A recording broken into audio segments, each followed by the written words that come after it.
Welcome to Adventures in History. I'm your host Danny, and every week we uncover incredible true stories from the past, from spectacular inventions and daring explorers to world-changing ideas and unforgettable characters. We leave the dark chapters behind, and we focus on the fun, surprising, and inspiring moments that everyone can enjoy. And whether you're listening on your own or you got kids in the background, there's always a new adventure waiting to be discovered. So sit back, get curious, and let's travel back in time.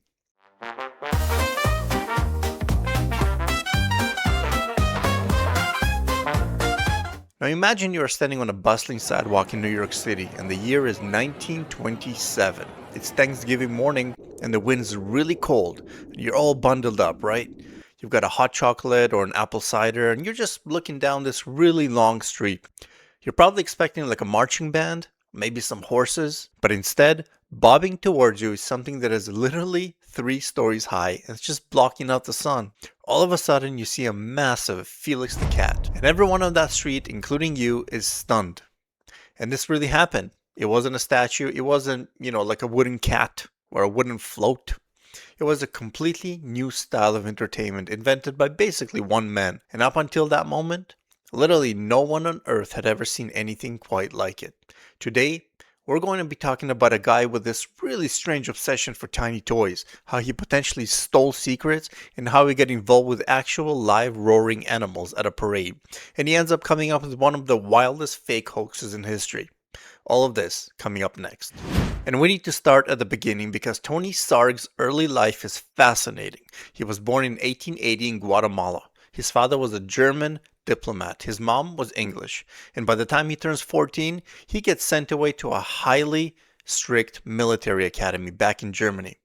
And he actually does really well. I mean, by 17, he's a lieutenant in the German army, which is really young for that level of responsibility, I would say. But he tells us a lot about his thinking and his work ethic. A late 19th century German military academy is an incredibly difficult and structured environment. I mean, you learn about mechanics and various machines, and you're trained to think very precisely, almost like a mathematician. And around this exact time, he inherits a massive collection of items from his grandmother, Mary Ellen Best, an English watercolorist. And he doesn't inherit like books or paintings. He inherits a large collection of mechanical toys, miniatures, and marionettes. So Tony Sarg, as a teenager, was sort of living this double life, right? He's got a military lieutenant job by day, where he's learning how to be a soldier. And by night, he's in his room, and he's obsessed with tinkering with these delicate, tiny, whimsical clockwork toys. And it really is during this time when he learns a lot about how toys and puppets are built. And eventually, he just can't really do the military thing anymore. And so at age 25, he just resigns from the military entirely.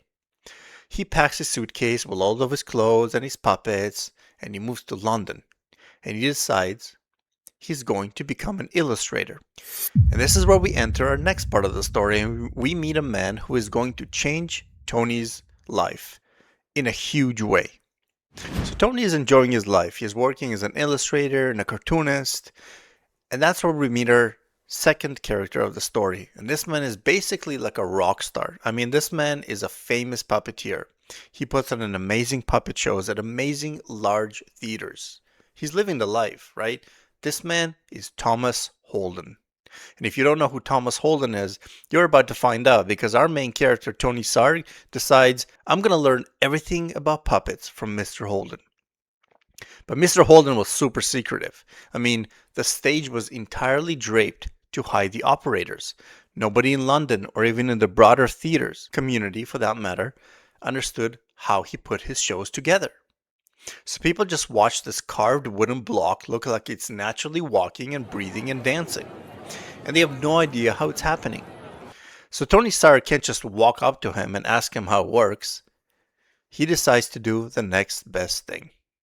He buys a ticket to Holden's show. And then he comes back the next night and he buys another ticket and another one. And he ends up attending at least 50 of Holden's performances, just sitting in the dark, watching the exact same routine over and over and over again. Which is, that takes some serious dedication. And this is where Tony probably uses what he learned in the military to figure out how the puppets on stage actually moved. See, Tony notices how the puppets' knees move and their hips and how they walk, and he writes down all of these details in his handy notebook. And Tony figures out a little secret. He notices that Holden is not just pulling a little string, he's actually using little weights to control the puppets. He even figured out that the joints of the puppets had to be hollowed out to control them better. So that same evening, Tony gets super inspired and he's at home in his studio and he builds his own little controllers that he can use with his own puppets. And this brings us to part 3 of the story, because now we fast forward to 1915 and the situation in Europe is getting a little unstable. So Tony Sarg once again takes his suitcase out from under his bed. He packs his clothes and his toothbrush and his puppets, and he gets on a plane and he moves all the way across the ocean to New York City, the Big Apple. And this is where we meet our next character of the story, who is not really a character at all, but a company named Macy's. After a few weeks of walking around and applying for jobs, Tony actually gets a job at a Macy's department store. But not as a cashier, no. They get Tony to design their holiday window displays. And Tony takes everything he learned in London from Thomas Holden and he creates these absolutely amazing, moving, wooden fairy tale characters. And people absolutely fall in love with them. People are so captivated that massive crowds form on the streets. I mean, the traffic in New York City screeches to a halt. This is Tony's big moment. He establishes himself as the guy who can draw a massive crowd, which makes him the absolute perfect person for Macy to call when they have a major public relations disaster on their hands. Oh, and it was a disaster. See, Macy's started hosting these huge Thanksgiving parades to get people interested in shopping. But they were having some trouble. I mean, they wanted a big spectacle. So they literally borrowed live exotic animals from the Central Park Zoo. Which feels like just the worst idea. I mean, you had bears, tigers, lions just marching down the streets. Imagine you're in the 1920s New York and you hear trains screeching above you, cars honking, these massive crowds. The animals were miserable, and they were terrified. They basically spent the entire parade just roaring and growling at the crowd, just scaring children all over the place. So Macy's realized they needed something that was just as amazing, but can be controlled a little better. So they called pretty much the only guy who can do this, our man Tony Sarg. And his solution, which he presents in 1927, is the giant parade balloon that were actually made out of silk. That was later turned into rubber. It was manufactured by the Goodyear Tire and Rubber Company, which still exists to this day. And if you look at the pictures of these balloons, you may think that they were filled with helium, because helium is a gas that floats. That makes sense. But they weren't. They were filled with pure oxygen, which actually made them super heavy. And because they were so heavy, it required a whole bunch of people to hold up these balloons with basically sticks and stones. And New York City can get pretty windy, so these poor people had to make sure that this giant balloon doesn't fall over. So Tony realizes he needs to change something. And so he takes a little vacation and he's sitting on the beach and he opens up his handy notebook and he has this incredible idea. And the very next year in 1928, Macy switches from oxygen to helium, which is a gas that rises. And so now the large balloons actually want to fly up. And because Tony is just inventing things, no one really knows what to do with the balloons when the parade ends. Like today, they carefully deflate them, right? They pack them away in boxes. But in the late 1920s, Macy's makes a very interesting decision that's going to lead to an almost catastrophic event. The decision they make is to just let the balloons go. That's right, they just release them into the air. And not only did they release them, Macy's turned it into this massive game. They offered a $100 reward, which, by the way, was a substantial amount of money at the time. To anyone who found a balloon, once it eventually landed and returned it to the store, would get $100. Now imagine sitting in your backyard having a coffee and a 3-story Felix the Cat just slowly comes down on top of your roof. And they kept releasing them every single year until 1932. Because that year, a 22-year-old student pilot was flying her little plane over Jamaica Bay. And all of a sudden, from the corner of her eye, she spotted a giant 60-foot Tomcat balloon. And she thought it would be like a really fun stunt to fly her plane right into it and try to catch it. So she flies right into the balloon, and the balloon pops and instantly wraps itself around the wing of her biplane. She went into a wild tailspin, but she somehow managed to regain control in just a few hundred feet above the ground, narrowly avoiding a crash. And well, after that incident, Macy's quietly decided that releasing giant balloons into the sky was maybe not such a good idea. And even though the parade didn't exactly go according to plan, Tony Sarg realizes that he has the skills and experience to capture everyone's attention. This brings us up to the final part of the story and my personal favorite.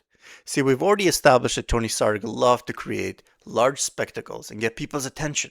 Well, in 1937, this is his big moment. Tony Sarg creates his biggest spectacle ever on Nantucket Island, where he owned a large workshop. In August of 1937, Tony Sarg actually enlists the help of his own daughter, Mary, and some of her friends. He tells them to go to the beach with shovels and to physically create massive tracks in the sand on the beach. And now the people of the island are in complete panic because it looks like a huge serpent has crawled out of the water. In fact, a local fisherman named Bill Manville runs to the local papers, swearing that he just saw a massive green sea monster poking its head out of the ocean.